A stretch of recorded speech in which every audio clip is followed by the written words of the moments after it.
നിർമ്മാണ തൊഴിലാളി ക്ഷേമനിധി ബോർഡിൽ നിന്നുള്ള പെൻഷൻ 19 മാസമായി വിതരണം ചെയ്യാത്തതിൽ പ്രതിഷേധിച്ച് കോതമംഗലത്ത് ഭിക്ഷാടന സമരം സംഘടിപ്പിച്ചു.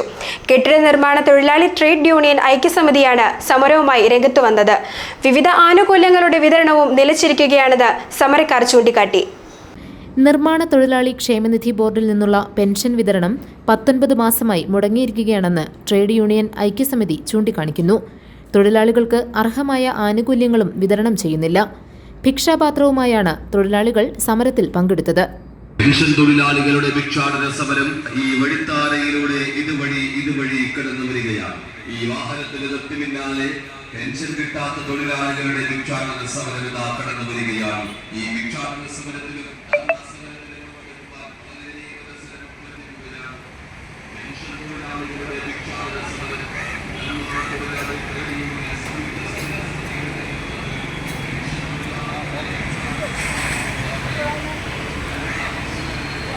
ധർണ ഷിബു തെക്കുംപുറം ഉദ്ഘാടനം ചെയ്തു. AC രാജശേഖരൻ അധ്യക്ഷത വഹിച്ചു.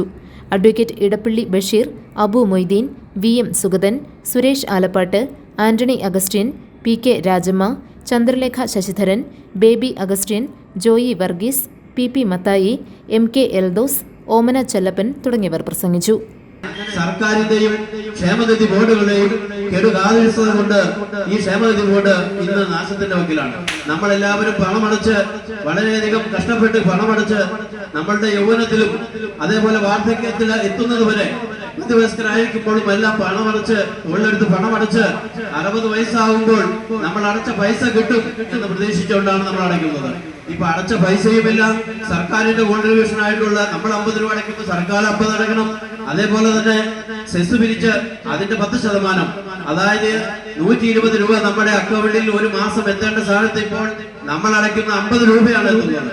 ഇത് 32 വർഷം അല്ലെങ്കിൽ 30 വർഷം കഴിഞ്ഞ് പെൻഷനാകുമ്പോൾ ഇത് യഥാസമയം കിട്ടുന്നതിന് നമ്മൾ എല്ലാ രേഖകളും സമർപ്പിച്ചാലും ഇപ്പോൾ അത് 4 മാസം അല്ല 4 വർഷം 5 വർഷം വരെ കുടിശ്ശിക. GTV news Kothamangalam.